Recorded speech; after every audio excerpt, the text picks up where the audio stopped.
Hey, now, y'all, we got Chef Kevin over here, and listen, there ain't no way in hell this is a Euphoria. I know, because Lauren was just watching Euphoria, and this is not Euphoria. But in addition to that, we gotta zoom out for a second. Yeah, today's a little bit of a 1% give back day on the indices. Okay, all right, no problem, no problem. Look at the fibs.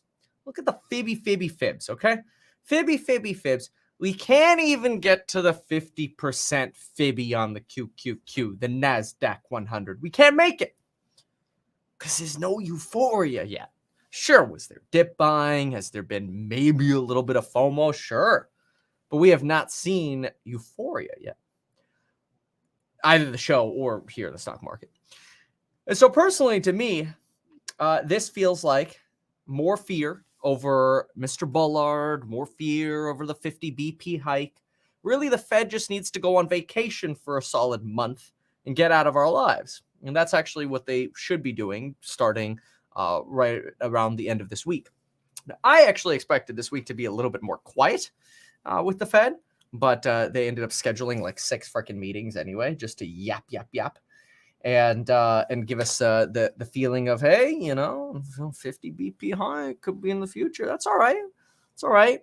Next Fed meeting isn't until the beginning of May anyway, so we got about 5-6 weeks. Yeah, and in my opinion, I think there's a strong likelihood that between now and then, markets become comfortable with this idea of a 50 BP hike, because really, if we have a 50 BP hike, then it's like, okay, we had it. Now you're going to give it a shot. You're going to give it a chance to work. It's really not that big of a thing. It would be big of a deal. It's still quite accommodative. Now, there are concerns that because of the bond market sell-off, which we expect to accelerate, or at least continue, I shouldn't say accelerate. I was shorting when I was expecting acceleration, but I do still expect continuation. As the bond market continues to sell off, it's entirely possible that you are going to see this some short-term rebalancing, and that may be what you get on a day like today, where you have funds look and say, wait a minute, we're supposed to have an allocation to bonds, and these bonds are becoming worthless. Let's do the stupid thing and buy more bonds. I honestly think it's stupid, but probably will still happen. So there are going to be days like this, and I expect that really for the rest of the year, maybe, or at least the next 6 months, there's going to be a lot of this kind of madness. There's going to be a lot of this where it's like, wow, okay, wow, we're up 2% on the Nasdaq, then we're down 1%. Oh no, right? And this back and forth, and that makes sense. We're in a very uncertain time. I tweeted not too long ago that there's no way in hell we should be reaching all-time highs. I completely believe that. Like, if we're at all-time highs, please, like if Enphase is at $300 and Tesla's at like $1,300, I'm either selling calls or I'm just straight up selling. Because there's no way during a war and inflation we should be in these situations, right? Like 50% Fibonacci retracement, big deal. Like, that's like bare minimum. I mean, that was our margin of safety. Somebody tweeted at me and they said, I thought this was a good one to talk about. Oh, it was on this one. Oh, yeah. So they tweeted me when I said that I would sell calls in the top third retracement. Oh, I can't find it. Whatever. They said something to the effect of, I tweet replied it. That's where it is. Said something to the effect of, hey, well, I mean, that's what people said about the, retracing in March of 2020. And it's true. There were some people that are like, hey, you don't want to chase the retracement all the way back coming out of 2020. The problem is 2020 was quite different. In fact, yeah, here it is. I agree with the sentiment. Here, I'll show it. I finally got it. I agree with the sentiment, but people also thought the same thing when we retraced 50% from the 2020 crash. Right. But things are very different. And I don't like using the word different because then people do this time is different crap. But look, we have problems in this economy, massive problems. In 2020, J-POW was our friend. Let's print unlimited amounts of money. Congress was first stimulus package, second stimulus package, third stimulus package, right? And there was no inflation then. I mean, we caused the inflation then, but there was no inflation then. So it's like, of course, we could break through all-time highs in 2020. This time, this market is not that steady. This is not the kind of market you want to bet on waiting for all-time highs in. Now, personally, I cannot I can't do it. I can't sell here. I can't sell here. I can't sell calls here. I actually, back at the beginning, what was it, like March 15th or 16th, somebody was talking about selling calls on Tesla at 775. And I'm like, that sounds like a really bad idea. Like, why would you sell calls down here between 0 and a 23.6% retracement on the QQQ? And I'm purposely using QQQ. Look, Affirm slipped today after running to some recent highs, right? But look, I can't play the same hope game, or like I can't use Affirm as an example of retracement, because I'm trying to use a broader index here that's much less sensitive to risk compared to an individual stock that's also not profitable right now, right? So using the index here, there's no way near 0% on a triple bottom of the QQQ could I see myself selling calls. So that was crazy.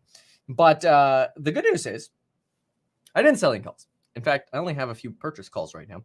Anyway, I always want to make it very clear. I'm bullish on this range right here. Now, we might end up having some form of and this is just pure speculation, right? There might end up being some form of something like this, where maybe we hit that 23.6 again. And this is why I think there's really no point to being impatient in this market. But I wouldn't be surprised to see something like that. Yeah, again, no guarantees, but this is very normal. I don't think this is really what we would believe to expect right now, especially when you have the United States coming out and talking about Russia having definitely committed war crimes.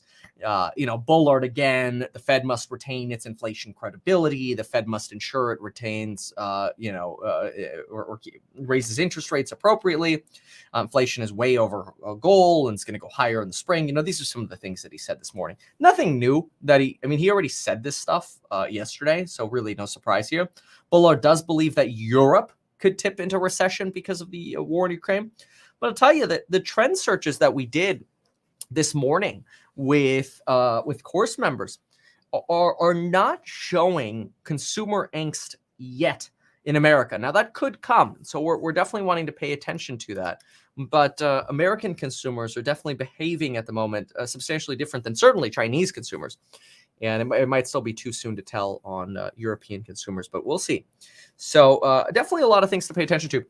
Now, market broadly also has some excitement in some of the momentum spaces. Obviously, GameStop, AMC, Cardano, I think more euphoria over the Grayscale Bitcoin Trust allocating Cardano as a number one position in one of their funds, sort of their basket of funds. And at the same time as we're having these concerns over a little bit of a pullback on the indices today, look at this. We're almost there where I want to short oil. We're almost there. So I'm really excited about that, because I've said for quite a while here, like, I don't want to short here. I said I might short here, but I'd really like to short here. So we're getting there. We're getting to where I want to be. See what happens. It's just, in my opinion, my humble opinion, it doesn't make sense for us to get back to this 100% fib level when we had pure all-time high levels of fear for oil. That was the day of the invasion. This is where that's it. Oil's going to 200, oil's going to 180, and all these crazy prophetic whatevers. Nitro Mike says, don't do it. Has the chef got any secret recipes on cooking the market? No. Chef Kevin. All of Chef Kevin's recipes are in the programs. Link down below on Building Your Wealth. Ooh, gotcha.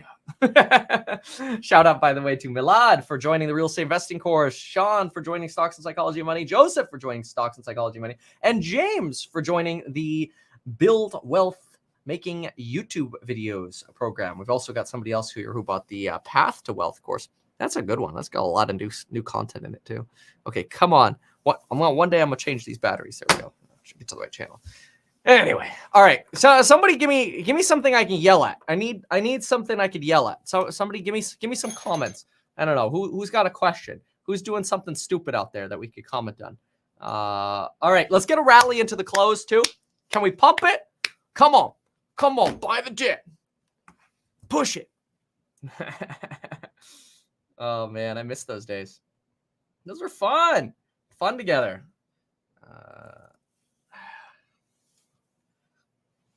We're here. We need the. No, what do we want? We want. Oh yeah. This is what we want. All aboard! Bye. It's so stupid. I love it. Please answer. Talk about the. Okay, wait. Whoa. Yeah. All right. Here's a good one. The question is, why are Chinese stocks doing so terribly right now? Well, you've got two massive things happening. One, you have fear that China is actually in a recession right now. This is an actual fear that China is having to do everything to prop up their economy. The consumers in China are saving 4 times more money in January of 2022 than they saved in January of 2021. That's massive. That's a big red flag right there. Their real estate empires are collapsing. Bloomberg posted an article yesterday that Evergrande is on a path to a restructuring deal. It's like, really? You're on a path to a path? It's ridiculous. On top of that, you've got this fear that ADRs, American Depository Receipts, really represent your ownership in absolutely nothing. And if Chinese stocks get delisted in America, then you've got to go over to the Hong Kong Stock Exchange to try to get some money back. Look at Didi. Didi was supposed to get moved from the U.S. Stock Exchange to the Shanghai Stock Exchange. What happened? It didn't get moved yet. Now they're delaying it to punish Didi. It was supposed to get listed over there at the equivalent of $8.15. Now it's $3.85. Institutions are dumping the Chinese ADRs and they're trying to buy them in the Chinese institutions over there, the stock exchanges in China, instead of over here because of those risks. So 2 big risks over in the Chinese markets. Okay. Next question. Oh, I didn't know you spammed it. If you spammed it, maybe I wouldn't have answered it.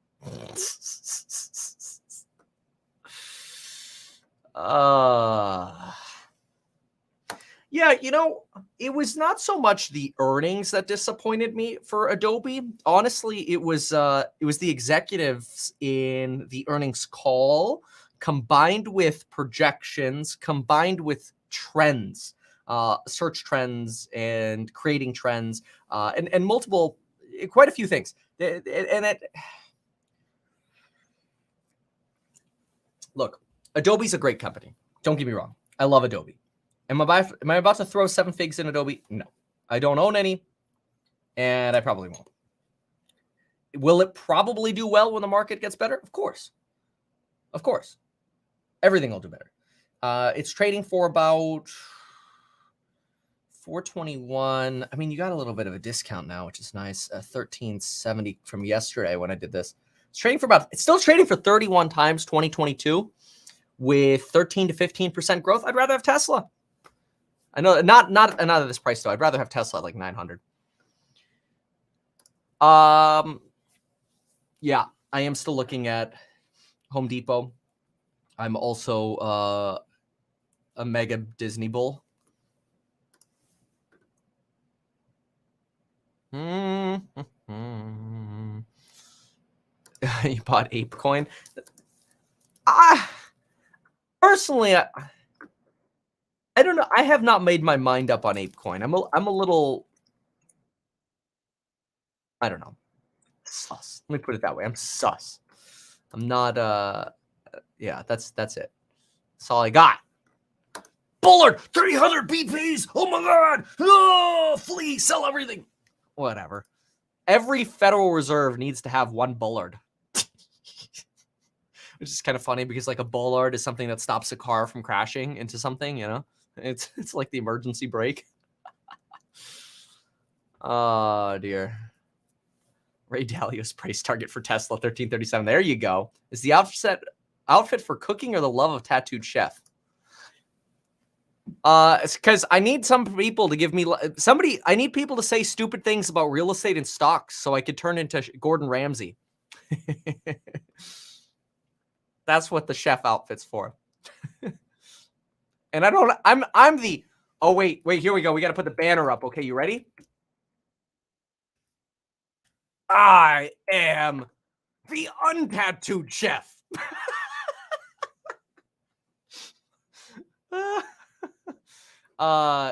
Yeah, the gold pump is very interesting. I saw gold moved like 1% today, it moved right around the time that Blinken came out talking about how China had committed war crimes. So I think that's a little bit more of a fear, temporary move. I sold my gold. I made money on gold, though. Does Kevin have any tattoos? 0. I'm not opposed to tattoos. I just don't have any. Have you seen the household credit card debt? Next question. I'm just kidding. I'll look right now. I mean, I've looked at it previously, but not recently. Household credit card debt. And you also want to compare to the availability of. Okay, well, this is just total household debt. Yeah, no, non-housing debt. That doesn't help me. Consumer debt, maybe? See, I prefer this measure, which is consumer debt service payments as a percentage of personal income. This is good. This is what you want to pay attention to. So still got a little bit of room there. But it's also a little bit dated and lagging. But nothing like what we saw during the tech bubble. And actually, surprisingly, not even the levels right before 07 and that. Oh, I think that's always interesting. Bullard's old news. Everybody's worried about Bullard. Bullard. It's old news. Blizzard needs to work on a WoW metaverse. Honestly, they should.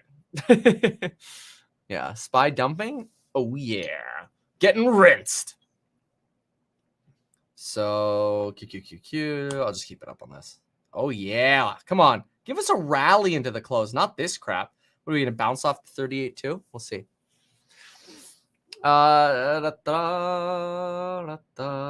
Someone here says, I have 3 of your courses, Kev. Totally worth it. Life-changing education. Wish they teach that in school. Wow, thank you for saying that. Some people are going to think you're paid.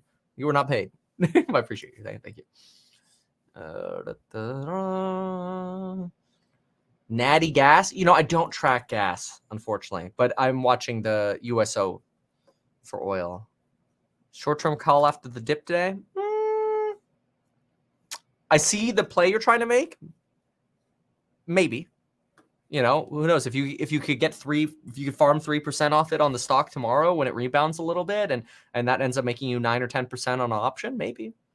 But it's not the speculation I would make. I'm dumping a bunch of money into a renovation for a pool, a garage, and a new kitchen at my personal residence. How do you recommend financing this? We found someone to upset me. It's like you're a plant. It's perfect.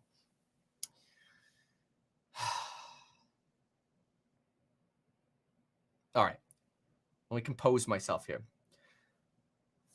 So Josh here is dumping his money into a renovation for a pool, a garage, and a new kitchen at his personal residence. The only way you should be spending that kind of money is if you are a multimillionaire, because I guarantee you are going to end up spending somewhere around 150 grand on a stupid pool, probably 50 grand at least on a stupid kitchen. You should get an IKEA kitchen for 13 grand instead. Although even IKEA's had to raise their prices recently. And you'll probably spend 30 grand doing what you could be doing for 3 grand in a garage, because you're going to hire a licensed contractor who's booked out for 6 months and you're wasting all your money. So if you really want to spend 250 grand throwing it into your personal residence, well, the real estate market's topping out, as opposed to buying the dip on some of these juicy stocks. Not financial advice, but that's stupid. Unless you're a multimillionaire and you just want to spend the money. Good one, Josh. This is honestly how I feel. Stupid Mac keeps lagging. Yeah. QQQ dropping a little bit into the close there now, down 1.3.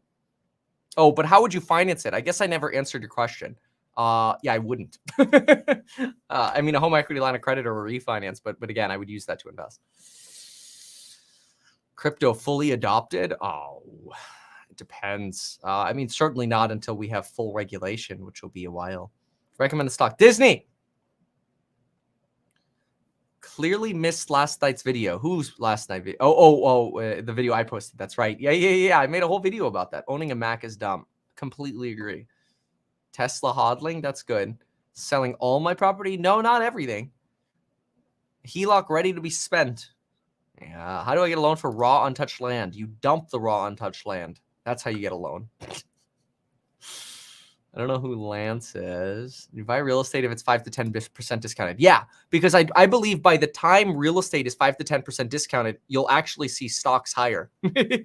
So I'll probably take money from stocks and throw it into real estate again. Planning on selling your Tesla and dumping it into a... Oh my gosh, y'all just killing me. I got a new iMac too. I don't know. I honestly, I probably do need to buy a new Mac because this one's just sucking. Theory of 1 ounce of gold per 1,000 barrels of Russian oil. How likely is the theory of 1 ounce of gold? Well, that'd be 2,000. That'd be $2 a barrel. No, very unlikely. It's Russian oil is probably selling for $50. I don't know. I'm sure there's a way to look that up, but I don't know. Short Owlet for a trade? Ooh, probably wouldn't short Owlet. To buy the dip or not to buy the dip? That is a question. This is not a heavy opportunity to buy the dip. This is not the kind of dip I would be buying. I would nibble on certain stocks. Don't get me wrong. I mean, I bought a little bit of a couple ones that I wanted to increase my allocation to, but I don't think this is the a big dip opportunity. Like this is just like if yesterday didn't happen is kind of what this is, and Monday it was still great. I mean, like a lot of these stocks are still well higher than where they were. I mean, here, just zoom out on the day chart, right?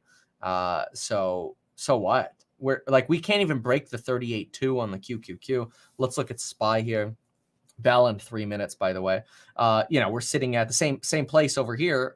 We've got we're 2 points away, 3 points away from the 38.2 on the SPY. So we're at exactly the same level of retracement here. Personally, I don't see this as a big deal. GameStop's actually catching up, bypassing AMC again a little bit right now. Look at it. It's having trouble staying above this line. I don't know what it is with the 142 line for GME.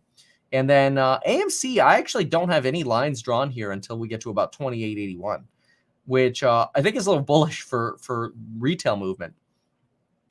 Cardano came down after topping out around 1.9 today.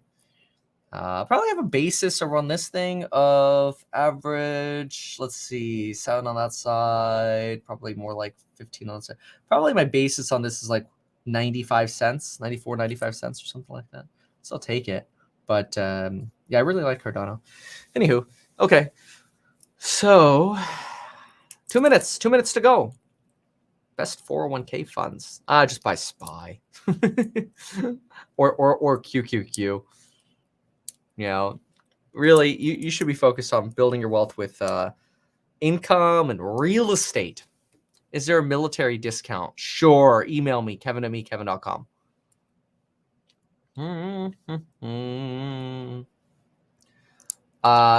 Probably not on the NFTs. I don't know.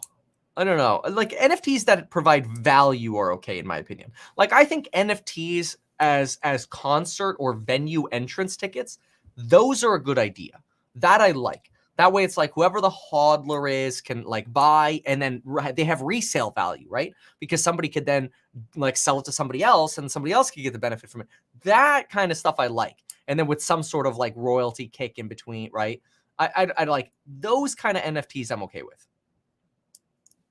Yeah, I like that a lot for concerts. But no, just straight up JPEGs. Your courses have helped me, man. Thanks, Guitar. Nice. Student discount. Sure, email me, kevin@mekevin.com. All right, we got the bell coming up here shortly. Let's go listen into Sarah.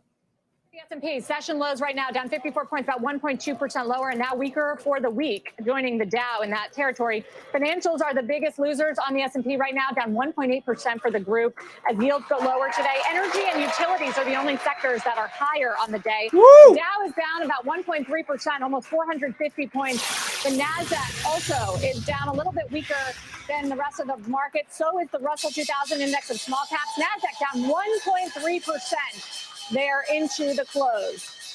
About 7% off the record highs for the S&P. That's going to do it for me. I'm closing bell. Have a great evening, everyone. I'll send it to Scott Wapner into overtime. They changed it up a little bit. They used to always show what the indices closed for. Now they flip it around. Dow down 1.29%, S&P down 1.23%, and then QQQ over here, I want to say was what 1.3 something. I'll find out. on the day chart today. We were down. Doesn't show yet.